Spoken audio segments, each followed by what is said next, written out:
Assalamualaikum warahmatullahi wabarakatuh. Alhamdulillahi rabbil alamin. Wassalatu wassalamu ala ashrafil mursalin Nabiyyina wa maulana Muhammadin wa ala alihi wa sahbihi ajma'in. Wa ashhadu an la ilaha illallah wahdahu la syarika lah. Wa ashhadu anna Muhammadan abduhu wa rasuluh. Salawatu rabbi wa salamu alaihi wa ala alihi wa ashabihi wa man sara ala nahjihi wastanna bisunnatihi ila yaumiddin. Alhamdulillah, puji syukur kita haturkan kehadirat Allah Subhanahu wa taala di kesempatan siang hari ini untuk waktu Surabaya, Yogyakarta dan sekitarnya. Kita bisa belajar bersama. Semoga Allah Subhanahu wa taala menjadikan kegiatan kita ini adalah kegiatan yang diberkahi oleh Allah, mendatangkan kebaikan bagi kehidupan kita. Dan insya Allah di kesempatan kali ini kita akan belajar tentang apa yang perlu untuk kita persiapkan menjelang datangnya Ramadan. Dan ini tema yang Masya Allah ya, boleh saya sebut, ini masih di bulan Rajab, tapi mendahului Star. Kita masih kurang lebih sebulan 20 hari ya, untuk memasuki bulan Ramadan. Dan semoga Allah Subhanahu wa taala memberikan kita kemudahan untuk bisa berjumpa dengan Ramadan. Baik, Bapak Ibu yang dimuliakan Allah taala, mungkin bagi sebagian orang ini dianggap materi yang prematur karena Ramadan masih jauh, tapi kita sudah belajar Ramadan. Namun tidak bagi para ulama salaf di masa silam. Para ulama salaf di masa silam, mereka menyiapkan Ramadan 6 bulan sebelum datangnya Ramadan. Sebagaimana yang dikutip oleh Al-Hafidh Ibnu Rajab, beliau mengatakan dalam Lataiful Ma'arif, di antara kebiasaan orang saleh, sebelum Ramadan atau setelah Ramadan, 6 bulan setelah Ramadan, kanu yad'una Allah Ta'ala ayyataqabbala minhum. Mereka banyak berdoa kepada Allah agar Allah menerima amal mereka selama bulan Ramadan. Kemudian 6 bulan pasca Ramadan, 6 bulan pasca Ramadan atau 6 bulan sebelum Ramadan, 6 bulan sebelum Ramadan, kanu yad'una Allah, mereka berdoa kepada Allah Subhanahu wa taala agar bisa berjumpa dengan bulan Ramadan. Sehingga mereka sudah menyiapkan amalan untuk menyambut bulan Ramadan 6 bulan sebelum tiba bulan Ramadan. Dan salah satu di antara doa yang mereka baca sebelum datangnya Ramadan, mereka mohon kepada Allah Subhanahu wa taala, Allahumma ballighni Ramadana wa sallim li ila Ramadan wa sallimni Ramadana waj'alhu minni mutaqabbala. Ya Allah, sampaikanlah aku di bulan Ramadan. Allahumma sallimni ila Ramadan. Ya Allah, selamatkanlah aku sehingga aku bisa sampai di bulan Ramadan. Wa sallim li Ramadana, dan serahkanlah bulan Ramadan untukku. Artinya, mereka memohon kepada Allah Subhanahu wa taala agar diberi keberhasilan dan kesuksesan ketika menjalankan puasa di bulan Ramadan. Sehingga seolah-olah Allah serahkan pahala Ramadan itu untuk mereka. Wasallim li Ramadana, dan serahkanlah Ramadan itu kepadaku. Wa tasallamhu minni mutaqabbala, dan selamatkanlah amal Ramadan dariku sebagai amal yang diterima. Sehingga mereka mohon kepada Allah Subhanahu wa taala 3 hal. Yang pertama, diberi keselamatan fisik agar bisa berjumpa dengan bulan Ramadan. Yang kedua, diberi kemudahan untuk melaksanakan ibadah sepanjang bulan Ramadan. Dan yang ketiga, diterima pahalanya oleh Allah Subhanahu wa taala. Kebiasaan semacam ini barangkali perlu kita rutinkan dan perlu kita sebarkan di tengah masyarakat sebagai bentuk semangat kita untuk menyambut bulan Ramadan. memohon kepada Allah Subhanahu wa taala, berdoa kepadanya agar kita bisa mendapatkan 3 hal tadi. Bertemu dengan bulan Ramadan, dimudahkan untuk beribadah di bulan Ramadan, dan amal yang kita lakukan diterima oleh Allah Subhanahu wa taala. Kemudian jamaah yang dimuliakan Allah, ada beberapa pesan penting yang ingin kita sampaikan menjelang datangnya bulan Ramadan. Bapak Ibu yang dimuliakan Allah Subhanahu wa taala, pertama yang perlu kita hadirkan adalah tadzakkuru fadailihi. Berusaha untuk banyak mengenang fadilah-fadilah dan keistimewaan bulan Ramadan. Di antaranya seperti yang disebutkan dalam hadis riwayat Bukhari dan Muslim dari sahabat Abu Hurairah radhiyallahu anhu, Rasulullah sallallahu alaihi wasallam pernah bersabda, qala Allah taala berfirman, berarti ini termasuk hadis qudsi. Kullu amal ibni Adam lahu. Semua amal manusia itu miliknya. Illa siyam fa innahu li, kecuali puasa. Puasa itu milikku.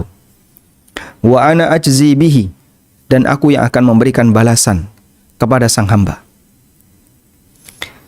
Para ulama menyebutkan bahwa yang dimaksud seluruh amal Bani Adam itu miliknya, artinya adalah secara umum amal yang kita kerjakan itu ada bentuk fisik yang bisa dilihat oleh orang lain. Seperti kita sholat, dilihat oleh orang lain. Kita melakukan haji dan umroh, dilihat oleh orang lain. Kita datang ke masjid untuk sholat jamaah, dilihat oleh orang lain. Kita Jumatan juga begitu. Anda bayar zakat, bayar sedekah, bisa saja dilihat oleh orang lain. Termasuk ketika kita membaca Al-Quran, berzikir, dilihat oleh orang lain. Tapi kalau puasa, andaikan kita mau merahasiakannya, maka tidak akan ada orang yang tahu. Karena bentuknya ada hanya di posisi tidak makan, tidak minum, tidak melakukan hubungan badan, tidak melakukan semua bentuk pembatal. Sehingga peluang besar orang lain tidak tahu. Karena itu disebut oleh Allah, seluruh amal Bani Adam adalah miliknya.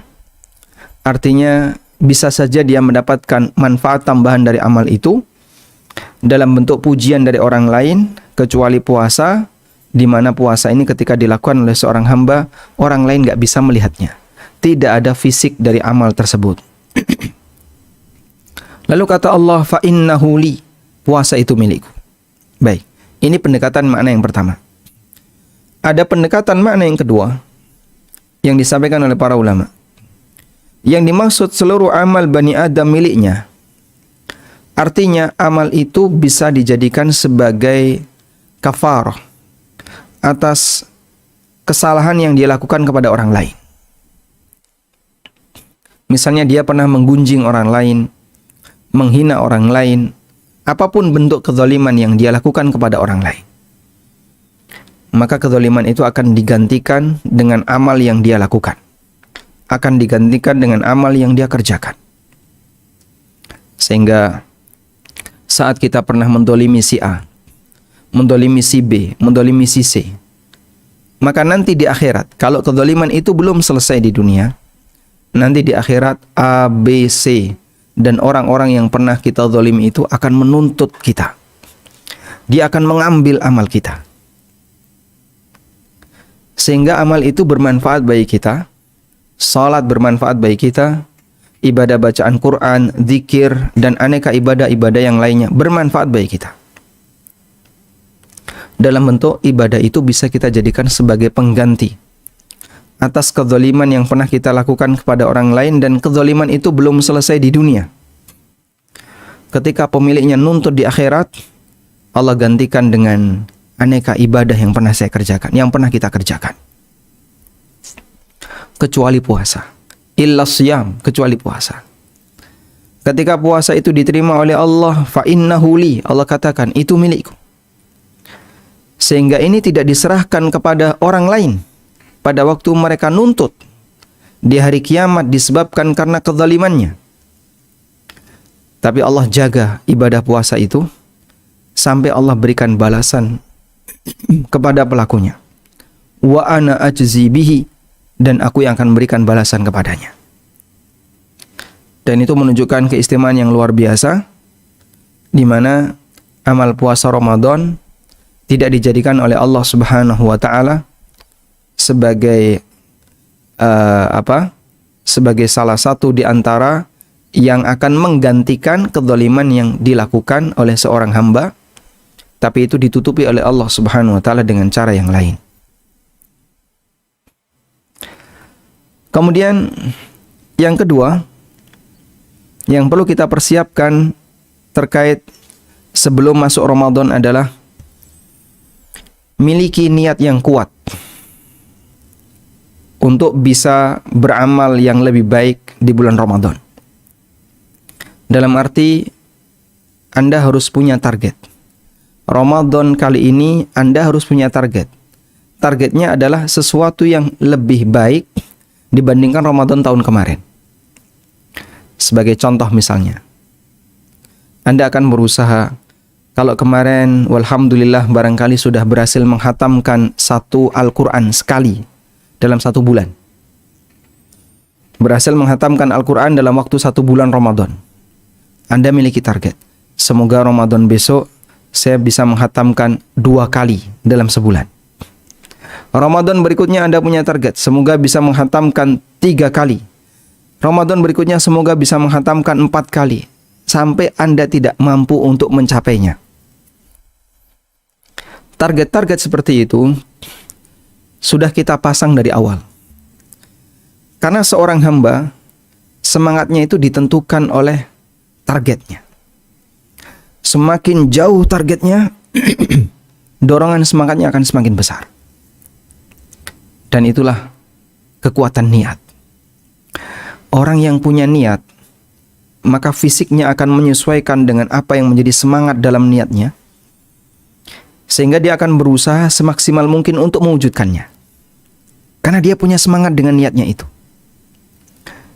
Karena itu Imam Ahmad bin Hanbal rahimahullah pernah berwasiat kepada salah satu putranya.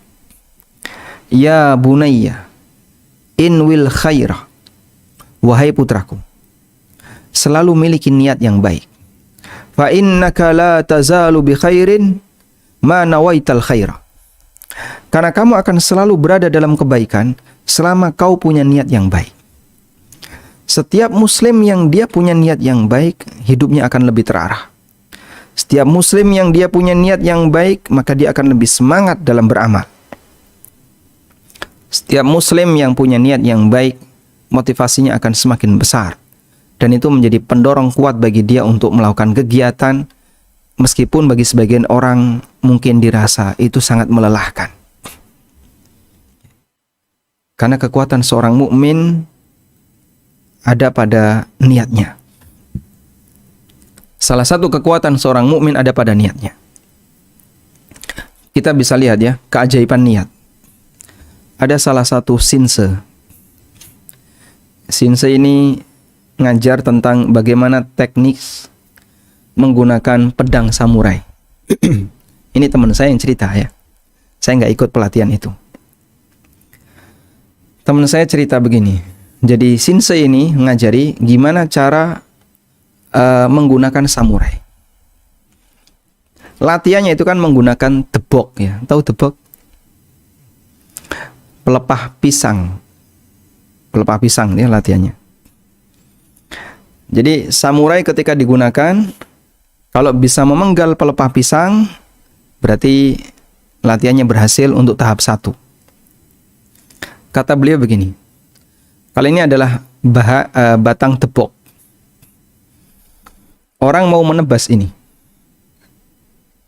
Kata Shinse, niatkan samurai kamu harus sampai di sini. Jadi kalau samurainya dari sini, dari arah sebelah kanan, niatkan harus bisa nembus sampai jauh sekian meter di arah kiri. Sehingga fokus kamu di sini, bukan di titik ini. Bukan di titik sasaran, tapi fokus kamu menembus sasaran. Karena salah satu di antara yang memberikan pengaruh terhadap kekuatan tebasan pedang adalah ketika dia fokuskan di titik tertentu. Dan meskipun ini perkataan yang kita tidak tahu sumbernya dari mana, tapi saya membenarkan kalimat ini. Betul.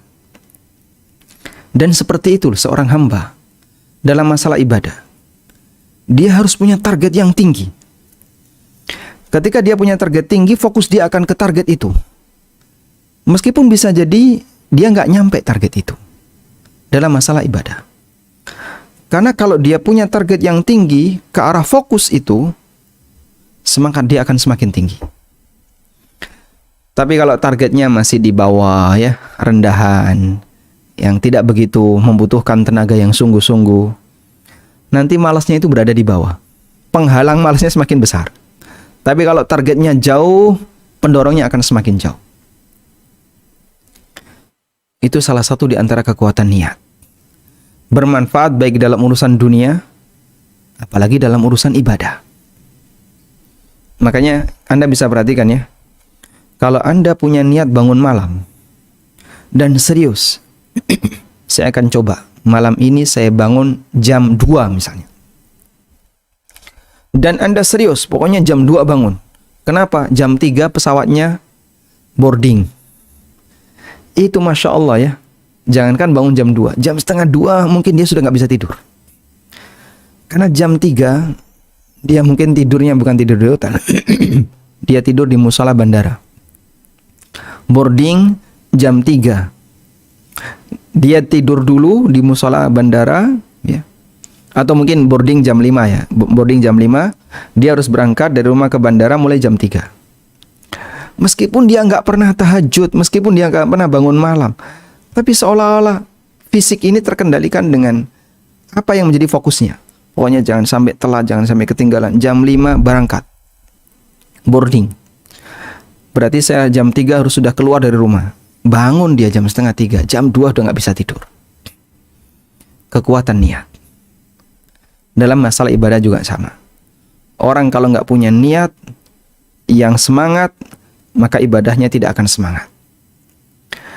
Karena itu terkadang kita bisa melihat ya, dalam kondisi ketika kita tidak berpuasa, saya yakin Bapak Ibu kalau nggak puasa, jangan sarapan, cuman minum aja pagi. Mungkin sampai jam 10 pagi, kita tuh sudah gemeteran. Sudah terasa lapar banget, gemeteran. Padahal tadi pagi setelah subuh kita sudah minum, tapi minum air putih saja. Sudah? Dan Anda tidak berpuasa sampai jam 10 nggak makan apapun, itu kadang badan sudah gemeteran. Diajak untuk beraktivitas, kadang sudah mulai gemeteran. Apalagi kalau nunggu sampai jam 1. Tapi kondisinya berbeda ketika kita Ramadan. Saat kita Ramadan, Anda misalnya bangun telat, lalu sahur hanya cukup segelas air. Sudah? Itu sampai jam 9, sampai jam 10, belum terasa gemeteran. Karena Anda punya niat puasa. Sehingga berbeda suasana antara orang yang berpuasa dengan orang yang tidak berpuasa. Itulah salah satu di antara keajaiban niat. Nah, kami sarankan kepada diri kami sendiri dan kepada jamaah sekalian. Coba kita pasang niat. Sebelum Ramadan. Niat yang pertama adalah semangat untuk melakukan yang terbaik. Pokoknya Ramadan kali ini saya harus berusaha untuk melakukan yang terbaik. 1. Yang kedua, Anda niatkan dengan target tertentu. Misalnya target membaca Quran. Yang biasanya hanya sekali sebulan, sekarang ditarget bisa 2 kali. Bisa 3 kali. Sudah pasang niat betul-betul. Pokoknya besok harus 3 kali. Besok harus 4 kali dalam waktu sebulan khatam. Pasang niat betul-betul. Nah, kalau sudah dipasang niat seperti itu, biasanya fisik akan mendukung sehingga semangat mengarah ke sana. Qiyamul lail Anda targetkan. Pokoknya tiap malam saya harus qiyamul lail. Minimal bangun jam 3. Pasang niat betul-betul. Sehingga ketika niat itu sudah dipasang, otomatis badan itu akan persiapan. Jam 9 Anda sudah tidur, jam 3 Anda bangun misalnya. atau jam 2 Anda bangun lalu tahajud sambil membaca Al-Quran. Itu salah satu di antara upaya yang bisa kita lakukan agar Ramadan kita semakin maksimal. Kemudian wasiat yang ketiga, perbanyak untuk bertobat dan beristighfar kepada Allah Subhanahu wa Ta'ala. Karena penyebab terbesar kenapa seorang hamba tidak bisa menikmati lezatnya ibadah adalah perbuatan dosa yang ada dalam dirinya. Nabi SAW pernah menyebutkan, "Idza adnabal abdu dzanban." Idza adnabal abdu dzanban, apabila seorang hamba itu melakukan sebuah perbuatan dosa, nukitat fi qalbihi nuktatun sauda, maka dalam hatinya akan dititikkan satu noda. Semakin banyak dosa yang dia kerjakan, semakin banyak noda-noda yang mengotori hatinya. Fa in taba wastaghfara, kalau dia bertaubat dan beristighfar, sukila qalbuhu, maka hatinya dibersihkan. Wa illa zada hatta ta'luwa qalbahu, kalau tidak, maka titik-titik noda hitam itu akan semakin bertambah sampai menutupi seluruh permukaan hatinya. Fadzalikumur ran, itulah tabir, itulah ran, penghalang yang menyebabkan seorang hamba susah untuk ditembus hidayah, disebabkan karena ada banyak kotoran dan noda yang ada di permukaannya. Dan disebabkan karena noda dosa ini, seorang hamba akan sulit untuk berbuat taat kepada Allah Ta'ala. Dia akan lebih cenderung untuk berbuat maksiat, cenderung untuk melakukan berbagai macam penyimpangan, malas dalam melakukan perbuatan yang baik, karena hatinya terhalangi dengan aneka perbuatan dosa dan maksiat. Karena itulah Allah Subhanahu wa Ta'ala perintahkan kepada kita untuk banyak bertobat kepadanya, seperti yang Allah firmankan di surat At-Tahrim, "Ya ayyuhalladzina amanu tubu ilallahi taubatan nasuha." Wahai orang-orang yang beriman, bertobatlah kalian kepada Allah dengan taubat yang nasuha, yaitu taubat yang serius. Asa rabbukum ayyukaffira ankum sayyiatikum. Semoga Allah menghapus dosa-dosa kalian. Wa yudkhilakum jannatin tajri min tahtihal anhar. Dan Allah akan memasukkan kalian ke dalam surga yang mengalir sungai-sungai di bawahnya. Baik. Selanjutnya, wasiat yang keempat. Yang keempat atau kelima? Yang keempat. Persiapkan diri Anda untuk melakukan puasa sunnah. Puasa sunnah di sini fungsinya adalah sebagai muqaddimah untuk menjalankan ibadah puasa di bulan Ramadan. Seperti kebiasaan yang dilakukan oleh Nabi SAW adalah memperbanyak puasa di bulan Sya'ban. Aisyah radhiyallahu anha menceritakan, "Ma ra'aitu Rasulullah sallallahu alaihi wasallam istakmala siyama syahrin illa Ramadan." Aku tidak pernah melihat Rasulullah SAW puasa sebulan penuh selain Ramadan. "Wa ma ra'aituhu aktsara siyaman minhu fi Sya'ban." Dan belum pernah aku melihat beliau lebih banyak dan lebih rajin berpuasa sunnah melebihi puasa di bulan Sya'ban. Muttafaqun alaih. Kenapa Nabi SAW rajin berpuasa di bulan Sya'ban? Ada keterangan yang pernah ditanyakan oleh Usama bin Zaid radhiyallahu anhu kepada Rasulullah SAW. Usama pernah penasaran, kenapa Nabi SAW rajin berpuasa di bulan Sya'ban? Akhirnya tanya beliau kepada Rasulullah SAW. Apa jawab Nabi SAW? Beliau memberikan dua alasan. Yang pertama adalah, innaha syahrun yaghfulun nasu anhu baina Rajab wa Ramadan.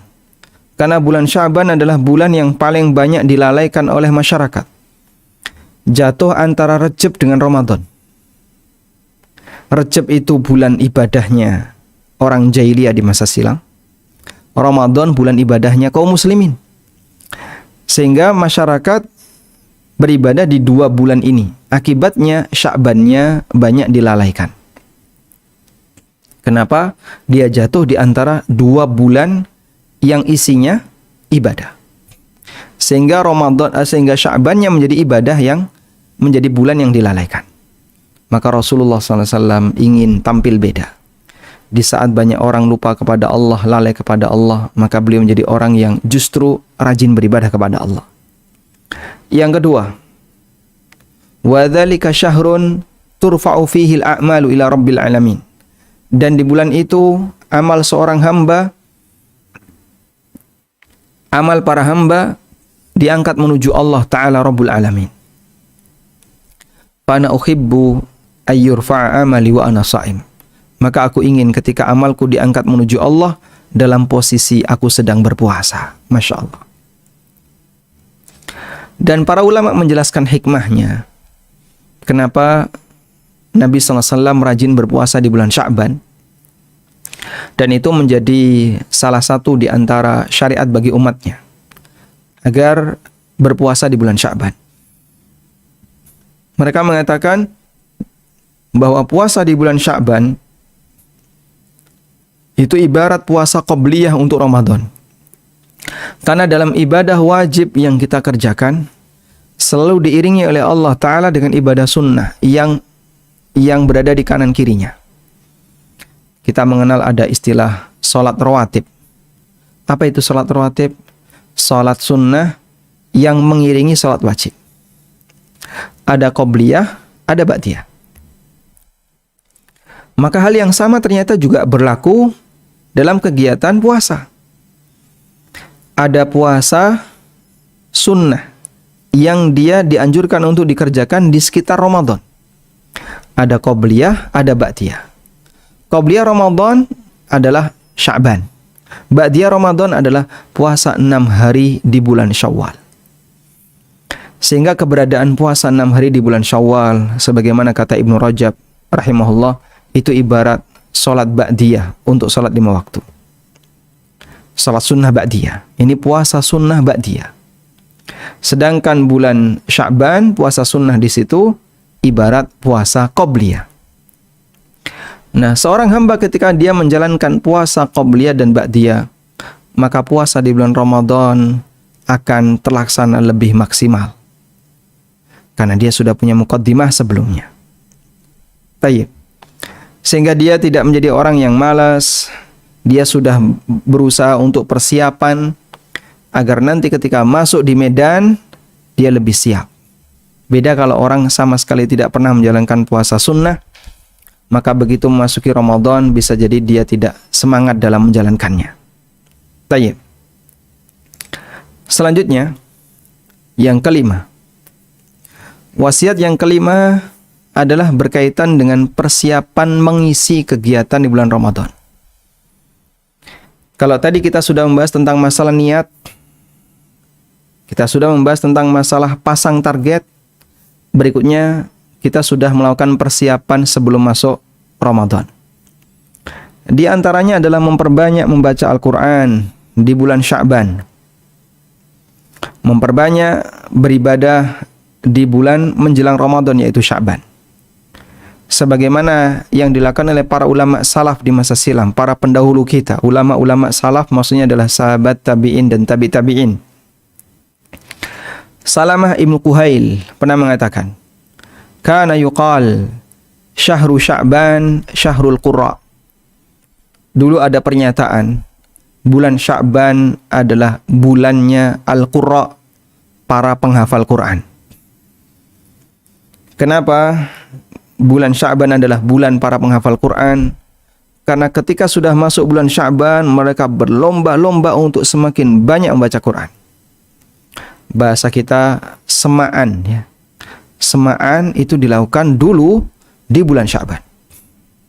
Begitu sudah masuk bulan Sya'ban, maka orang banyak fokus baca Quran, semaan baca Quran. Ya, kalau di tempat kita ya seperti momen pas Ramadan gitu. Ya, jadi banyak orang yang berbondong-bondong banyak membaca Al-Quran.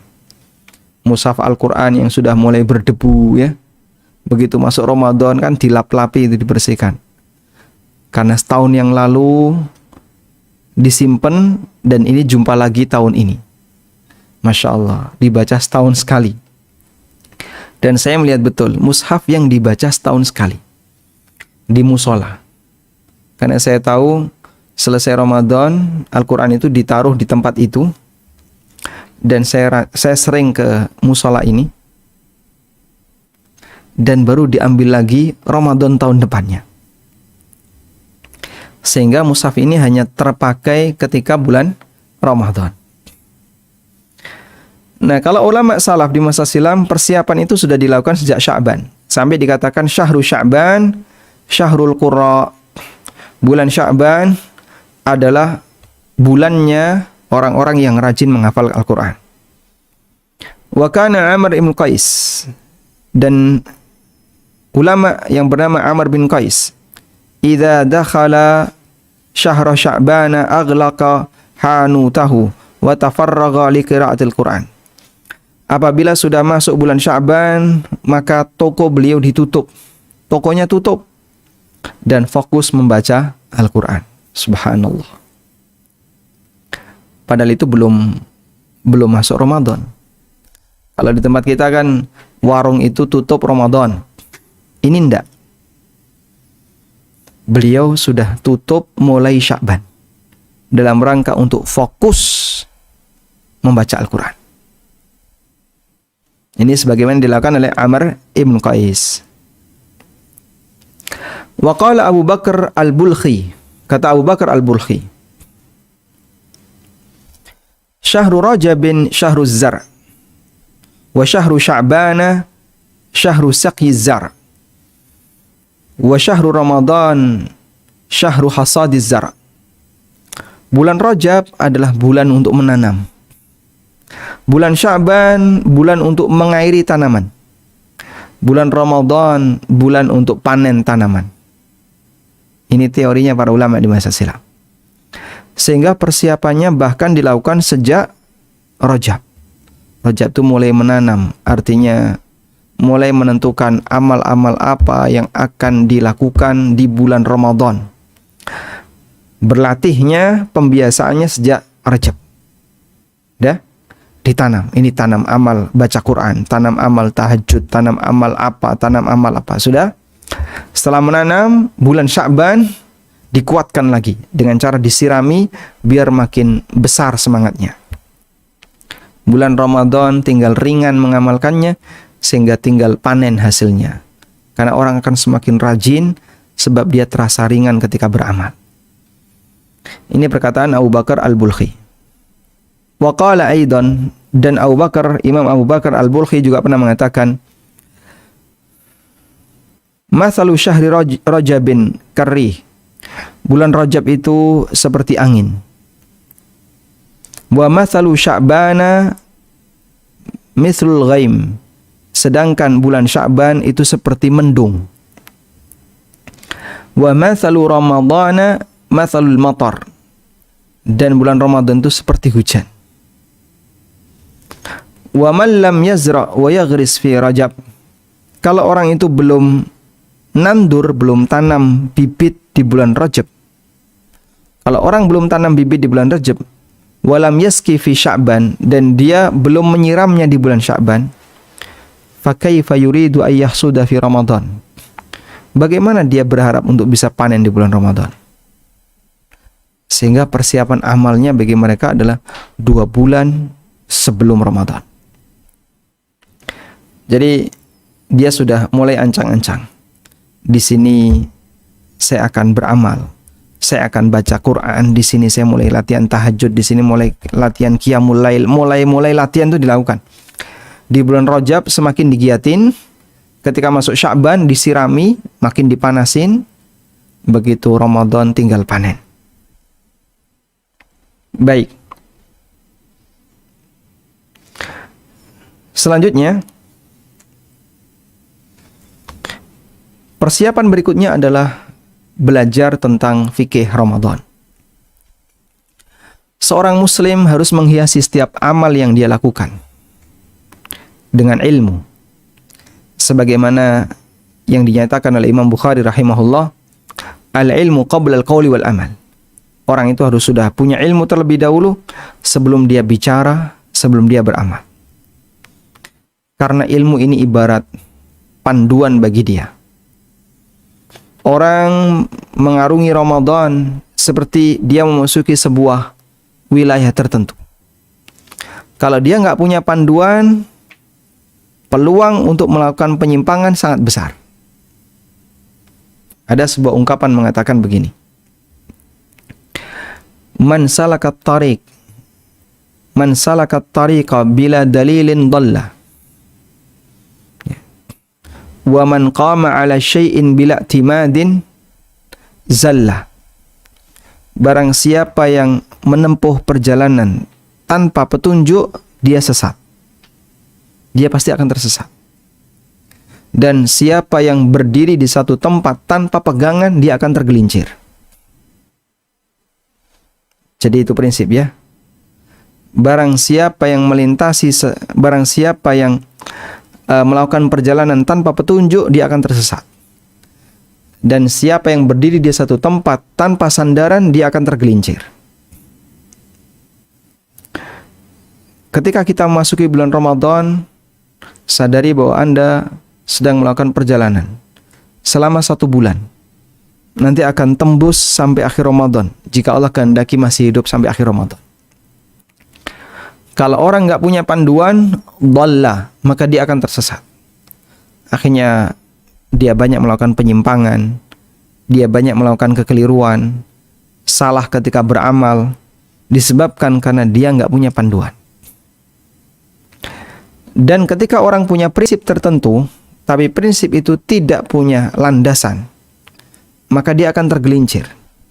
Ibarat orang berdiri di tempat yang licin, sementara dia nggak punya pegangan, maka dia akan tergelincir. Maka demikian pula ketika orang punya prinsip dalam masalah agama, tapi dia nggak punya landasan, ibarat orang yang berdiri di tempat yang licin, tanpa pegangan, maka dia akan tergelincir, dia akan jatuh. Baik. Dan kita bisa lihat ya, banyak orang melakukan berbagai macam penyimpangan selama bulan Ramadan disebabkan karena mereka tidak paham ilmunya. Salah satu di antara contoh yang viral adalah sholat tarawih yang lebih cepat dibandingkan ayam mematuk. Ayam mematuk makanan. Dia sholat tarawih cepat sekali. Fenomena ini datang belakangan ya. Dulu seingat saya pada waktu saya masih kecil, nggak pernah ada berita kayak gitu.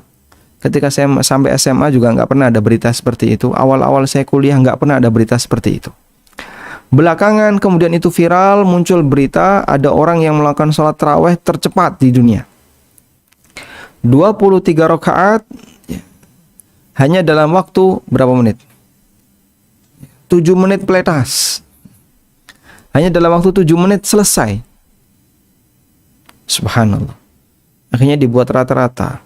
Sekali sholat rata-rata hanya sekian detik. Dan videonya sudah ma'ruf ya. Masya Allah melihat kayak gini. Ini orang sholat apa senam? Jumlahnya banyak tapi bisa jadi nggak ada artinya sama sekali, nggak ada nilainya. Karena dia lakukan sangat tidak berkualitas. Dan sholat seperti ini disebut oleh Nabi SAW sebagai sholat yang batal. Kenapa? Tidak tumak nina. Ya. Culit ya. Allahu Akbar, Allahu Akbar, Allahu Akbar, Allahu Akbar. Salat ke Allahu Akbar, Allahu Akbar, Allahu Akbar ya. Jadi perpindahannya sangat cepat. Dan itu ketika dilakukan menyebabkan salat seorang hamba jadi batal. Penyimpangan yang lain juga kita jumpai di tengah masyarakat. Misalnya dia menyalakan musik kenceng-kenceng pada waktu sahur dengan maksud membangunkan masyarakat untuk sahur. Tapi dia lakukan itu ya, dengan cara yang tidak benar ya.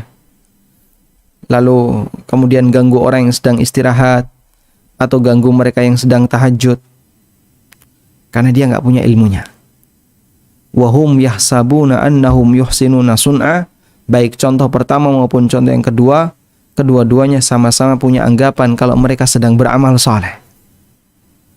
Karena mereka tidak punya panduannya, sehingga mereka tersesat dengan perbuatan yang mereka lakukan. Waliyadzubillah. Baik. Dan walhamdulillah ada banyak sekali buku-buku yang ditulis oleh para ulama seputar masalah fikih Ramadan. Yang cukup terkenal kalau di Indonesia adalah karyanya Al-Ustadz Muhammad Abduh Tuasikal, ya, panduan ibadah di bulan Ramadan, dan itu dibagikan gratis. Sehingga bagi mereka yang memang serius mau belajar, sangat mudah bagi dia untuk bisa mengakses ilmu yang bisa dia pelajari. Ilmu terkait apa yang harus dia ketahui menjelang dia beramal. Termasuk diantaranya adalah mempelajari tentang bagaimana cara puasa yang benar, cara menghadapi Ramadan yang benar. Tayyib.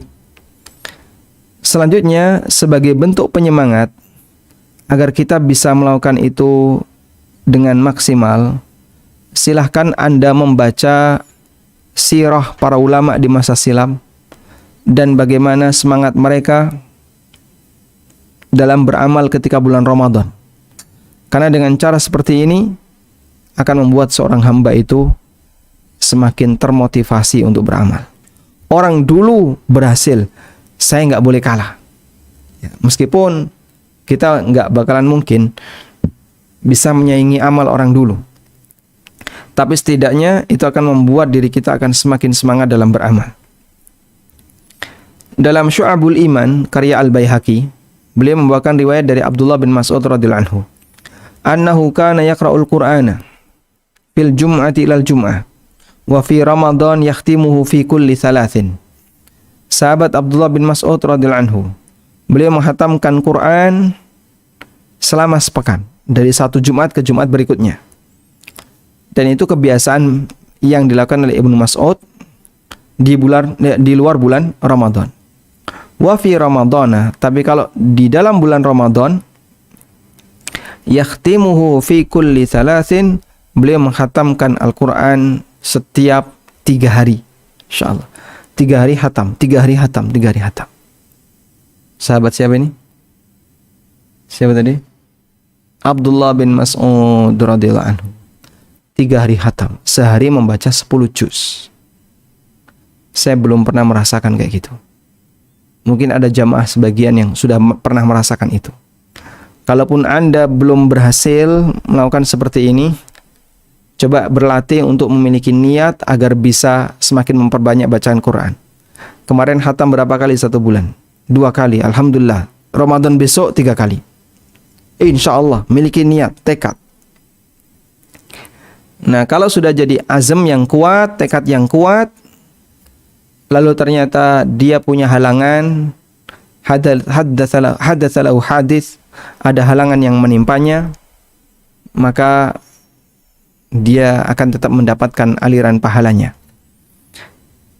Sebagaimana yang disabdakan Nabi sallallahu alaihi wasallam, qala Allahu azza wa jalla, Allah taala berfirman, "Idza tahaddatsa 'abdi bi ay ya'mala hasanatan." Apabila seorang hamba punya niat untuk melakukan amal baik, fa ana aktubuha lahu hasanatan ma lam ya'mal, maka aku sudah catat untuknya kebaikan amal itu. Aku sudah catat untuknya pahala untuk amal itu. Ma lam ya'mal, selama dia belum mengamalkannya, meskipun dia belum mengamalkan. Fa idza amilaha fa ana aktubuha bi asyri amsalha. Tapi kalau dia berhasil mengamalkannya, maka aku catat 10 kali lipat. Sehingga ketika Anda punya target-target tadi, niat yang baik, kalaupun gagal, Allah tetap catat sebagai pahala niat. Wallahu a'lam. Walhamdulillahi rabbil alamin. Mungkin demikian yang bisa kita sampaikan sebagai pengantar. Semoga bermanfaat. Wassallallahu ala nabiyyina Muhammadin wa ala alihi wa sahbihi wasallam. Baik, terima kasih Pak Ustadz atas ilmu yang disampaikan sebagai singkat rangkuman sedikit, memang tidak ada salahnya untuk mempersiapkan Ramadan saat ini, karena keistimewaan bulan Ramadan ini diwasiatkan untuk siap dengan adanya sebenarnya puasa juga amalan yang hanya dari Allah, kemudian juga niatan diperkuat dengan target tertentu saat puasa, berbanyak taubat dan beristighfar. Kemudian juga mempersiapkan diri untuk puasa sunnah, terutama puasa bulan Sya'ban. Kemudian juga memperbanyak membaca Al-Quran serta mempelajari ilmu fikih. Baik, kemudian berikutnya ini kita bisa apa? Ada beberapa pertanyaan yang disampaikan di kolom chat. Mungkin Pak Ustadz bisa bersiap-siap terlebih dahulu. Silakan Bapak. Alhamdulillah. Ya, ini ada membacakan beberapa pertanyaan. Ini dari Ibu Eva. Pertama, ini Pak Ustadz mohon bertanya, ini Ibu Eva ini ibu menyusui, bulan Ramadan kemarin tidak bisa berpuasa karena masa nifas. Saat ini anak sudah 10 tahun, tapi tetap minum ASI. Qadar Allah, saya juga wanita bekerja, ketika bekerja tetap pompa ASI untuk anak di rumah. Dan saat pompa ASI saya merasa lapar yang sangat, tetapi tidak ada meski sedikit. Intinya untuk mengkodok puasa saat ini masih berat. Apakah ini termasuk was-was meskipun tetap berusaha mengkodok meski dengan penuh perjuangan? Masya Allah. Baik.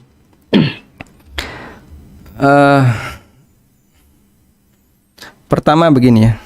Terkadang apa yang terjadi pada satu wanita berbeda dengan wanita yang lain tergantung dari beban kerja dia, kemudian latar belakang kondisi fisiknya dan seterusnya. Dan saya melihat beberapa wanita yang dia sanggup selesai puasa dalam kondisi hamil, sanggup melaksanakan puasa Ramadan selama 1 bulan dalam kondisi menyusui. Sehingga ada di antara mereka yang berpuasa sambil menyusui, sambil hamil, dan dia bisa melakukannya. Namun barangkali bisa jadi ini berbeda dengan kasus di tempat yang lain. Ada pertimbangan-pertimbangan yang lain yang nampaknya dia keberatan untuk itu. Intinya kembali kepada firman Allah Subhanahu wa taala, "Fattaqullaha mastata'tum." Bertakwalah kepada Allah semampunya, semampu kalian. Sehingga kalau emang Anda tidak mampu untuk melaksanakan puasa qadha Ramadan kemarin disebabkan karena nifas, sampai nabrak Ramadan tahun ini, maka insya Allah Anda tidak berdosa. Karena yang dilarang adalah ketika ada orang yang secara sengaja menunda pembayaran qadha padahal dia nggak ada uzur. Ya, kemarin punya qadha Ramadan yang belum selesai, wajib untuk diselesaikan sebelum masuk Ramadan berikutnya. Kalau nggak ada uzur, wajib diselesaikan. Tapi kalau ada uzur, misalnya uzur tadi ya, masih keberatan, anaknya baru 10 bulan, dan anak ini masih harus butuh banyak ASI, sehingga Anda tidak bisa untuk berpuasa qadha. Insya Allah kalau memang secara fisik tidak mampu, terukur melakukan seperti itu, Anda tidak mampu, maka insya Allah itu uzur bagi Anda untuk menunda qadha Ramadan. Dan nanti miliki tekad, semoga Ramadan tahun ini ketika anak sudah berusia sekarang 10 bulan ya, berarti 1 tahun, semoga nanti Anda bisa menjalankan puasa sambil dibantu makanan tambahan untuk anak, sehingga kalaupun ASINya berkurang, sang anak tetap bisa mendapatkan nutrisi dengan makanan pembantu ASI. Wallahu alam. Baik, terima kasih kepada Pak Ustadz. Kemudian untuk pertanyaan berikutnya dari Dr. Yeti. Mohon bertanya Ustadz, apakah tandanya bila amal kita di bulan Ramadan diterima oleh Allah? Tidak ada manusia yang tahu apakah amalnya diterima oleh Allah ataukah tidak. Ada 2 indikator ya yang perlu kita bedakan. Indikator keabsahan amal dan indikator diterimanya amal. Untuk indikator keabsahan amal ini sifatnya dhahir, indikator yang dhahir, artinya manusia bisa menilainya.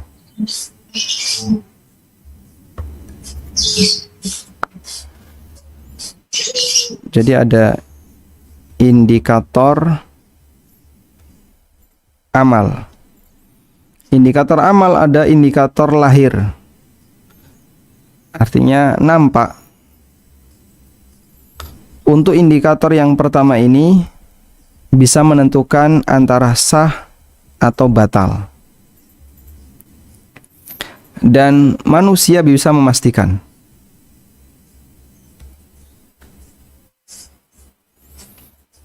Manusia bisa menilai dan bisa memastikan. Sehingga saya bisa menilai amal saya sendiri, apakah amal saya sah atau tidak. Bahkan saya bisa menilai amal orang lain, apakah amalnya itu sah atau tidak, dengan indikator lahiriah.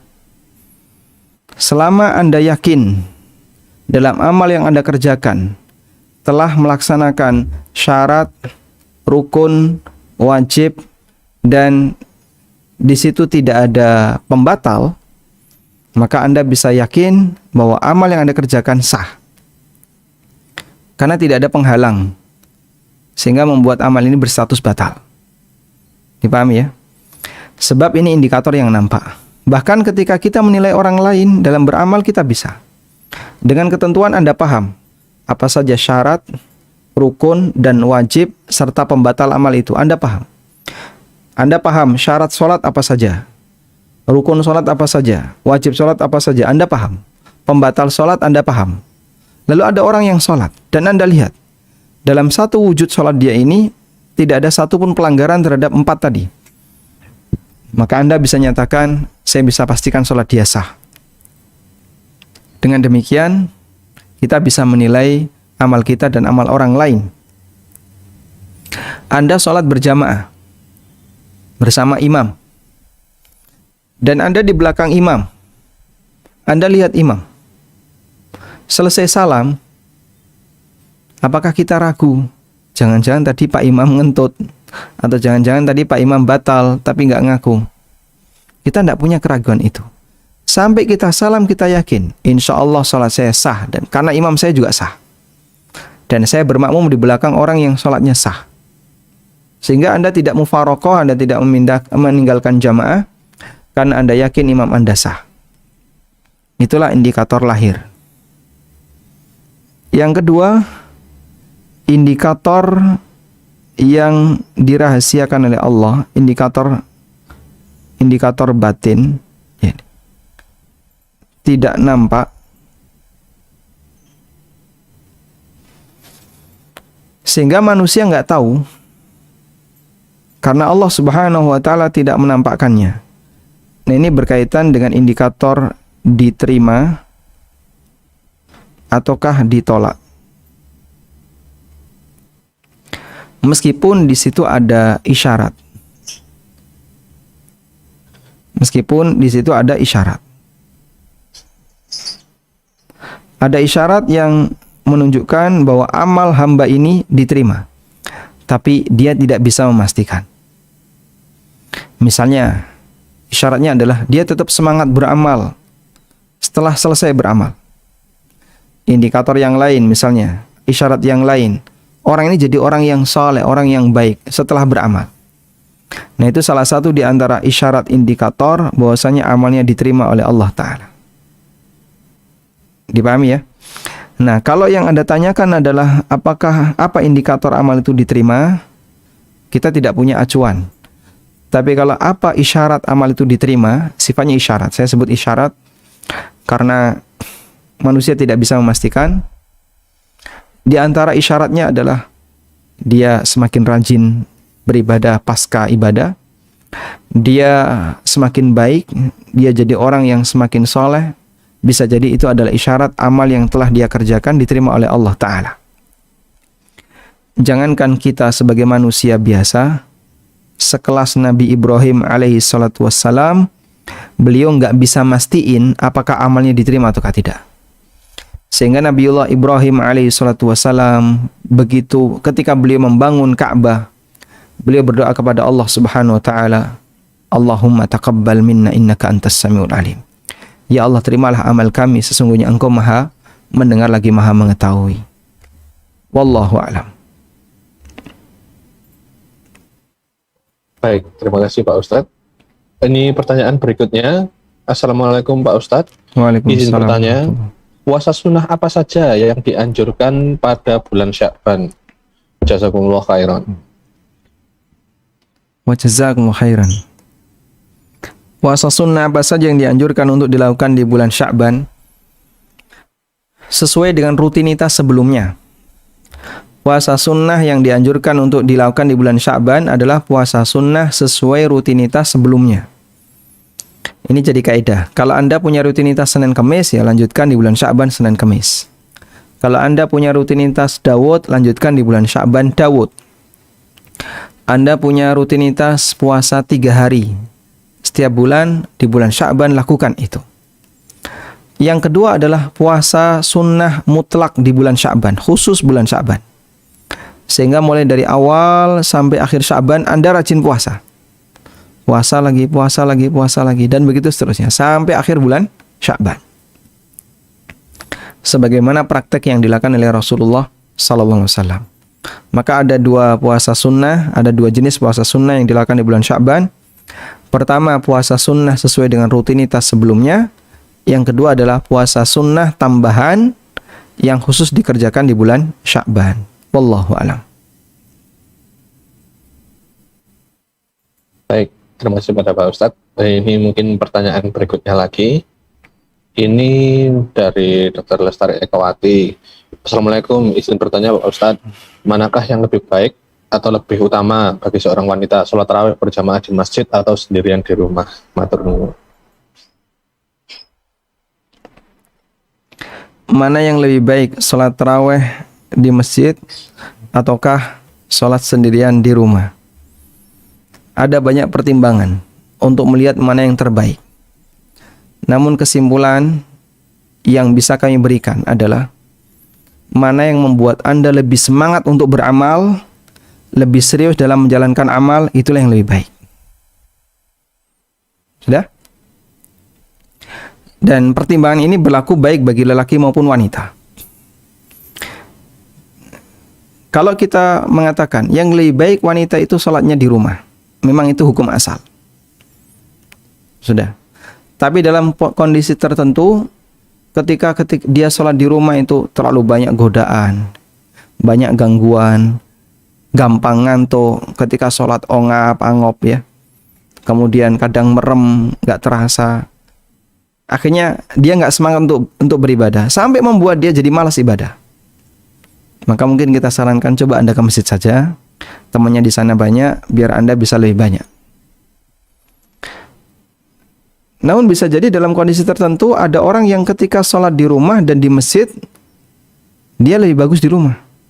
Saya kalau di rumah Pak bisa lebih khusyuk, bisa lebih serius.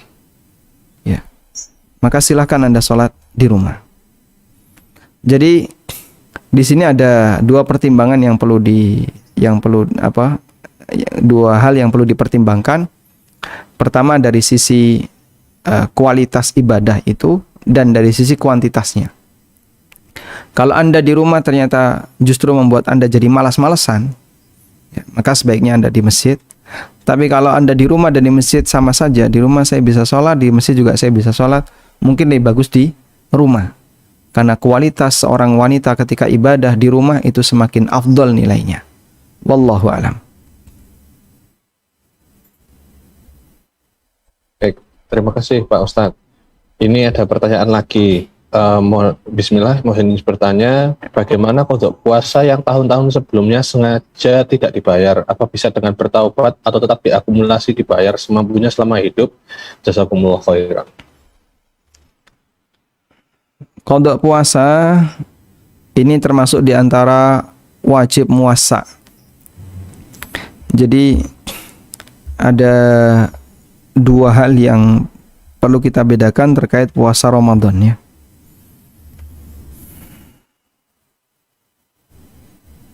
Puasa Ramadan, puasa wajib kita aja. Puasa wajib itu ada yang dilakukan secara al-ada.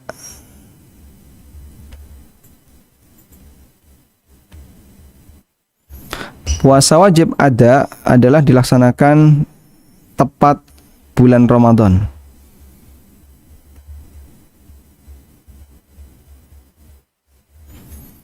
Untuk puasa wajib al-ada ini sifatnya wajib mudayyak. Wajib mudayyak itu, mudayyak artinya sempit ya. Artinya tidak punya waktu yang lain selain waktu itu, cuman satu itu tok. Kalau sholat kan beda ya. Sholat itu namanya wajib muwassa. Duhur misalnya, dimulai sejak adzan duhur sampai asar. Padahal sholat duhur 4 rakaat itu cuman butuh waktu anggaplah 10 menit plus qobliyahnya sama ba'diyahnya. Butuh waktu 10 menit. Tapi duhur sampai asar waktunya 3 jam. Masih ada waktu kosong dalam jumlah yang banyak. Bisa kita pakai untuk kajian, bisa kita pakai untuk makan siang, bisa kita pakai untuk aktivitas yang lain. Sudah? Nah, ketika Anda melaksanakan sholat duhur, berarti Anda melaksanakan ibadah yang sifatnya wajib muwassa. Tapi kalau puasa Ramadan, tidak ada kayak gitu. Puasa Ramadan dari subuh sampai maghrib. Geser itu tidak bisa. Sehingga masa ibadahnya sama dengan masa waktunya. Makanya disebut sebagai wajib mudayyak. Yang kedua adalah al-qadha, yaitu menjalankan puasa Ramadan pasca Ramadan. Menjalankan puasa wajib Ramadan setelah Ramadan. Nah, untuk al-qadha ini sifatnya wajib muwassa.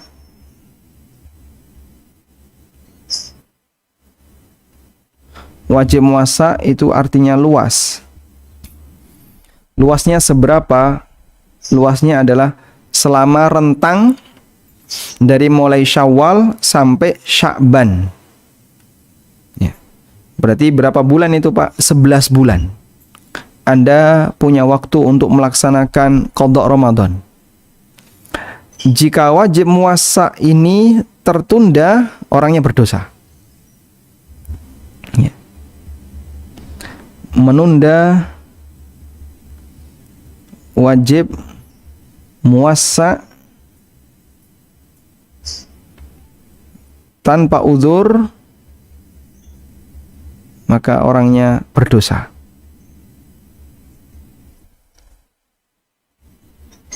Karena itulah seorang hamba yang sudah dikasih kesempatan untuk qadha Ramadan selama 11 bulan kok sampai masuk Ramadan berikutnya belum selesai, dan itu dilakukan tanpa uzur, dilakukan secara sengaja bukan karena lupa, maka dia berdosa. Dan dia wajib untuk bertobat kepada Allah atas perbuatan dosa yang dia lakukan. Nah, kemudian ulama berbeda pendapat apakah itu perlu digantikan dengan fidyah ataukah tidak. Sehingga nanti kewajibannya dua, qadha plus bayar fidyah. Ada yang mengatakan harus tetap bayar fidyah. Sehingga misalnya Ramadan 2 tahun yang lalu, kalau Ramadan tahun kemarin udah selesai ya, penuh puasanya.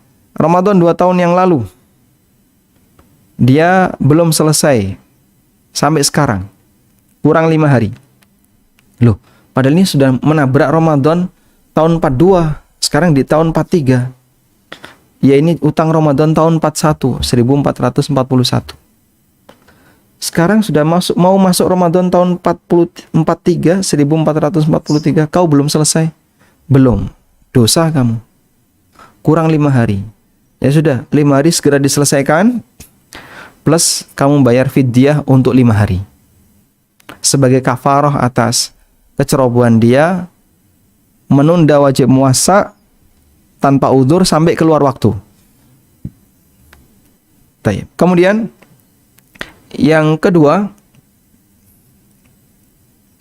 ketika dia menunda wajib muwassa karena uzur, maka dia tidak berdosa.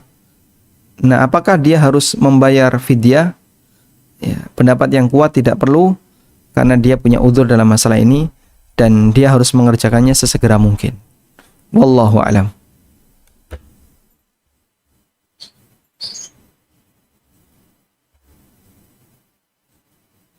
Baik, terima kasih Pak Ustadz. Ini mungkin sambil dilanjutkan pertanyaan lagi. Ini dari Dr. Zulkarnain.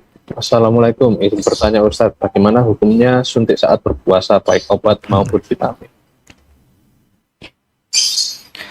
Alhamdulillah. Waalaikumsalam warahmatullah. Apa hukumnya suntik ketika berpuasa? Suntik ketika berpuasa ada dua. Yang pertama adalah suntik yang bentuknya nutrisi. Seperti ini difatwakan oleh para ulama membatalkan puasa. Karena posisi suntik ini menggantikan makanan. Sehingga hikmah atau tujuan besar puasa yaitu meninggalkan makan, minum, dan hubungan badan di siang hari bulan Ramadan itu digagalkan disebabkan karena ada suntikan ini. Contohnya suntik infus, kemudian hemodialisa, ya, cuci darah, itu difatwakan membatalkan puasa. Karena dalam kegiatan itu ada nutrisi yang dimasukkan ke dalam badan, sehingga meskipun orang itu nggak dikasih makan minum dalam waktu yang lama, dia tetap bertahan seger. Dia bisa tetap bertahan sebagaimana orang yang sudah makan minum. Yang kedua, suntikan yang bukan nutrisi. Nah, obat itu tidak masuk nutrisi karena secara fungsi obat adalah tujuannya untuk mengatasi posisi penyakit atau badan yang tidak normal.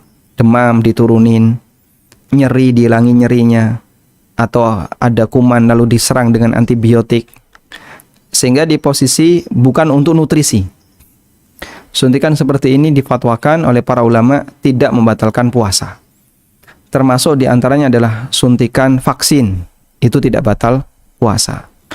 Karena orang ketika dikasih suntikan seperti ini dalam jumlah banyak, yang terjadi apa, Pak? Misalnya dikasih suntikan anti nyeri. Itu kan pasti ada dosis ya. Terus dikasih dalam jumlah banyak seperti orang ngasih infus. Kira-kira yang terjadi apa, Pak?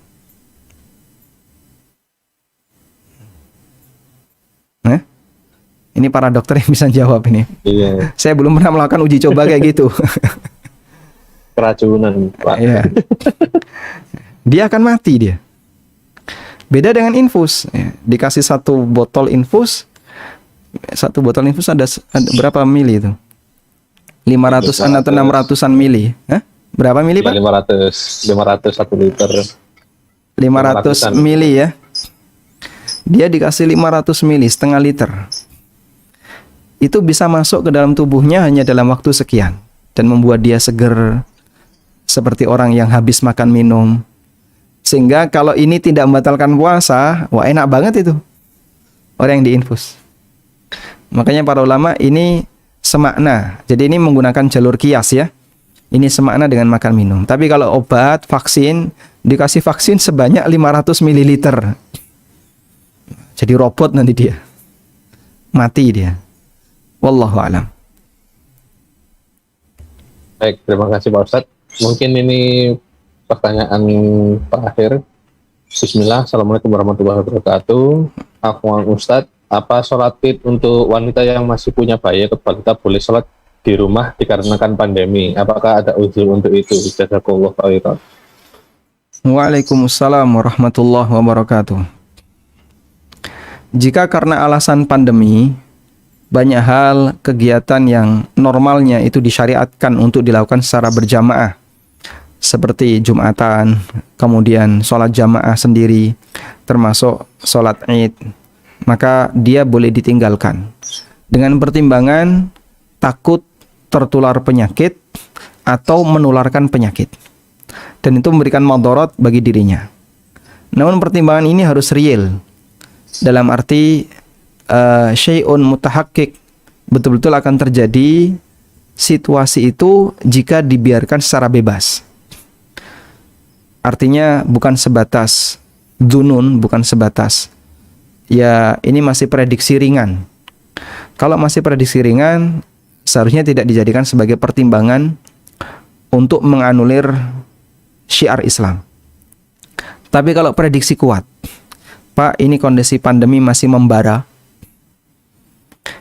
kasus-kasus baru masih sangat banyak.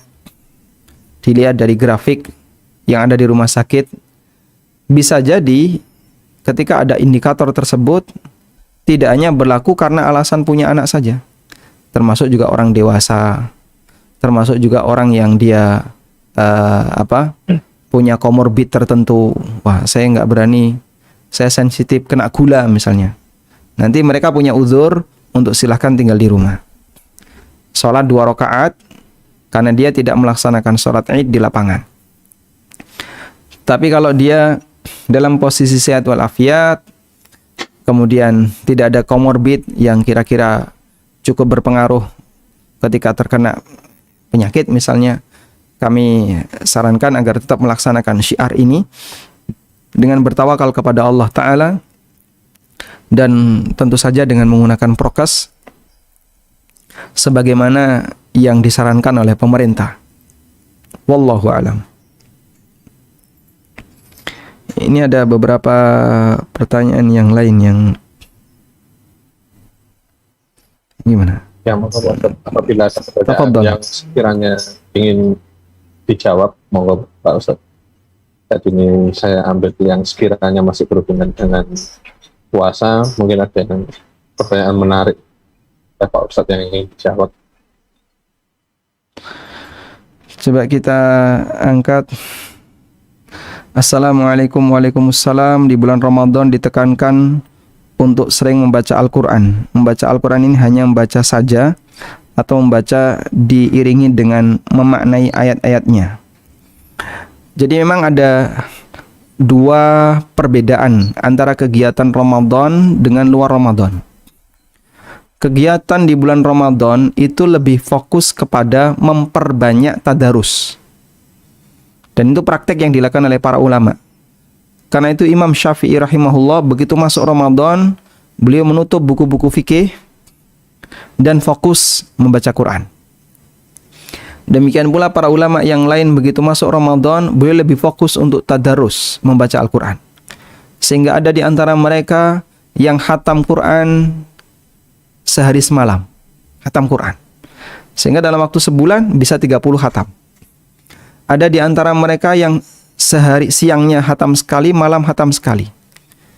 Nah, kalau kita lihat realita ini, tidak mungkin kayaknya mereka membaca sambil mengkaji tafsirnya. Padahal mereka adalah ulama ahlinya dalam masalah itu. Sehingga dohirnya dari praktek orang-orang soleh yang mendahului kita, Imam Syafi'i, Imam Ahmad, dan para ulama yang lainnya, dohirnya begitu masuk Ramadan, seperti Ibnu Mas'ud, 3 hari khatam.